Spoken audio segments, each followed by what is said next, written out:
बाबू लोग सब कहू ना अपन पतो सकल सूरत देख के पसंद करेला।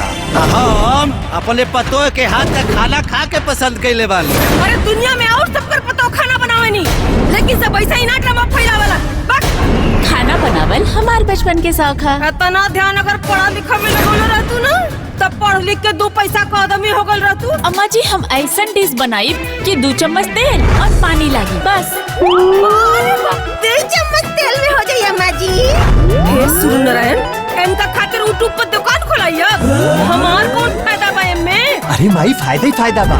पैसा 1 रुपया न लागी और फायदा लाखों लाख। तो माताओं एवं बहनों, आपके शहर आपके बीच में आ रहा है खाना खजाने का अनूठा प्रोग्राम। प्रतियोगिता में सास बहू के जोड़ी साथ में भाग ले। काहे ना असली सास की जगह नकली सास। इतना जल्दबाजी में हमरा के काहे बोलैला हो लो? मौसी जी रवा के कुछ नहीं के करके बस जोर जोर से चिल्लाई हाँ कुल लोग जान जाए कि रोए हमार सासू माँ हाँ और हम राउर पतो। हमार कोई नहीं ना रे, यहाँ एक बड़े हमारा के खाए चबाए। रुक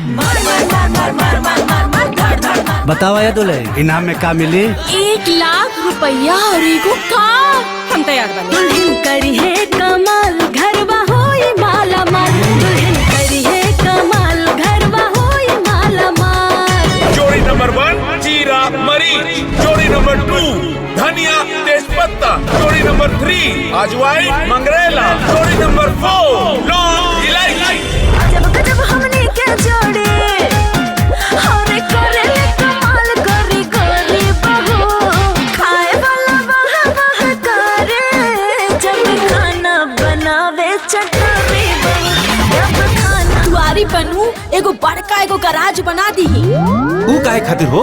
अरे जो इनाम में कार मिली ना ओकरा के रखे खातिर पास तो हो गई बानी। जो 2 नंबर पे आइल बानी इतना जन के बीच में नाक कटा के रख देना। लाल मरचा से खुशबू और स्वाद दोनों अच्छा आवेला। हे पंच लोग, लेके जाता नहीं, हमरा के नहीं खेले के। अगर आप हमारी बात नहीं मानेंगी तो हमें किसी और तरह से बल प्रयोग करना पड़ेगा। मतलब पुलिस थाना वगैरह वगैरह। और हिम्मत कैसे भइल हमरे माई के बेइज्जती करेंगे? अम्मा जी माफ कर दिया, अम्मा जी माफ कर दी, माफ कर दी। हमरे हाथ के सभी कहे के सर यह बात बात बात क्या खाना लाजवाब है। नमस्ते। हम बताओ तनी ये जज मैडम, ये जज साहब, ये अपना मुंह से चटनी बनौले बिया। तो शो शुरू करने से पहले आंधी उठेगी, बिजली कड़केगी, भारी बरसात होगी, क्योंकि अब इन 4 सास बहुओं के बीच में एक रंगारंग कार्यक्रम की शुरुआत होगी। ऐसन बदलल बाई समैया रहन सहन रीति रवैया। लोगवा एक दूसरा पे सधले आज निशाना बाट। सास बहू के ताना बाटना चटोरी बहू के जमाना बाटना। पैसा आइल? अरे माई ऐसे ही पैसा ना रोज रोज ना आवेला। कबो कबो 1-2 महीना में आ जाला, कबो कबो 1-2 साल लग जाला। 2 साल?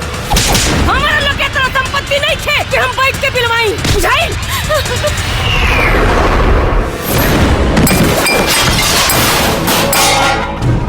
हमरा साथे छल भइल बा।